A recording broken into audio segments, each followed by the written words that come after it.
What is the center of this film is what makes you happy. When you've got it all, so you're not worried about money, you're not worried about your career, you're fine in those aspects, and you've actually got the guy, you're with him, but are you happy? Is it enough for you? You are a client. Nothing more, nothing less. Yes, ma'am. You do know that you're playing with fire, right? I am just saying it wouldn't hurt to go the extra mile to impress the partners. For me, it was just growth of craft and getting into a different space entirely from just doing TV and drama series. But what was nice was watching you prepare for it, because it could have been one of those, oh, I know the story, let me just fall in. But there was deep preparation, headphones on set, quiet spaces, quiet corners. Really?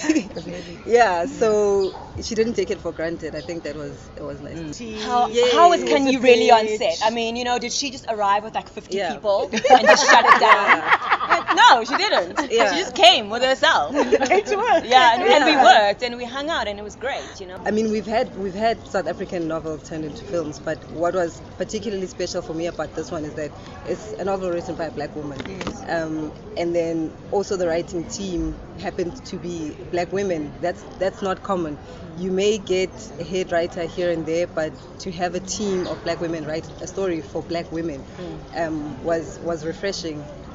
I think for me also this idea of a South African book, our own book, being made into a film, and it's about 3 women that are similar to us. They're not exactly who we are, but we relate to them. There's someone like that we know, and the story somehow felt so familiar.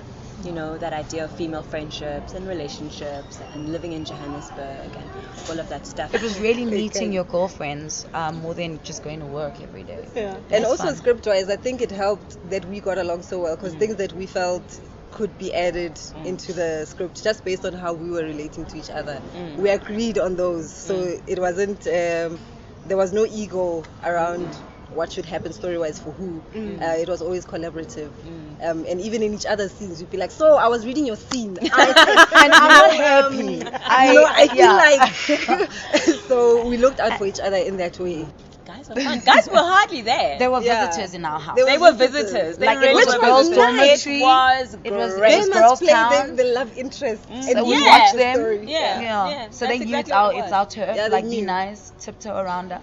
Yeah. Everyone was cool, but it was not about them. I want people to go and watch it and see if they recognize these women and see if they recognize the situations, and is it familiar to them? Do they feel like some kind of comfort when they go there, when you go with your friends and your girls or whatever and you're watching it? Are you just thinking, oh, I remember this, I remember this guy, this girl reminds me of whatever, you know what I mean? I want that. I want people to have that sense of familiarity.